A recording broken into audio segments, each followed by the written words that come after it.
സങ്കീർത്തനങ്ങൾ 12 അധ്യായം. വ്യാജം സംസാരിക്കുന്നവർക്കെതിരായി ദൈവസഹായത്തിനു വേണ്ടിയുള്ള പ്രാർത്ഥന. യഹോവേ, രക്ഷിക്കണമേ.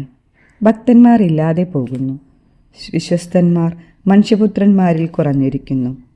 ഓരോരുത്തൻ താൻ്റെ കൂട്ടുകാരനോട് വ്യാജം സംസാരിക്കുന്നു. കപടമുള്ള അധരത്തോടും ഇരുമനസ്സോടും കൂടെ അവർ സംസാരിക്കുന്നു. കപടമുള്ള അധരങ്ങളെ ഒക്കെയും വമ്പ് പറയുന്ന നാവിനെയും യഹോവ ഛേദിച്ചു കളയും. ഞങ്ങളുടെ നാവുകൊണ്ട് ഞങ്ങൾ ജയിക്കും, ഞങ്ങളുടെ അധരങ്ങൾ ഞങ്ങൾക്ക് തുണ. ഞങ്ങൾക്ക് യജമാനൻ ആർ എന്ന് അവർ പറയുന്നു.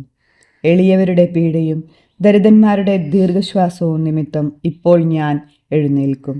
രക്ഷയ്ക്കായി കാംക്ഷിക്കുന്നവനെ ഞാൻ അതിലാക്കും എന്ന് യഹോവ അരുളി ചെയ്യുന്നു. യഹോവയുടെ വചനങ്ങൾ നിർമ്മല വചനങ്ങളാകുന്നു. നിലത്ത് ഉലയിലൊരുക്കി 7 പ്രാവശ്യം ശുദ്ധി ചെയ്ത് വെള്ളി പോലെ തന്നെ. യഹോവേ, നീ അവരെ കാത്തുകൊള്ളും. ഈ തലമുറയിൽ നിന്ന് നീ അവരെ എന്നും സൂക്ഷിക്കും.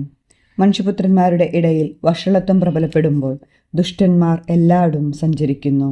സങ്കീർത്തനങ്ങൾ 12 അധ്യായം. വ്യാജം സംസാരിക്കുന്നവർക്കെതിരായി ദൈവസഹായത്തിനു വേണ്ടിയുള്ള പ്രാർത്ഥന.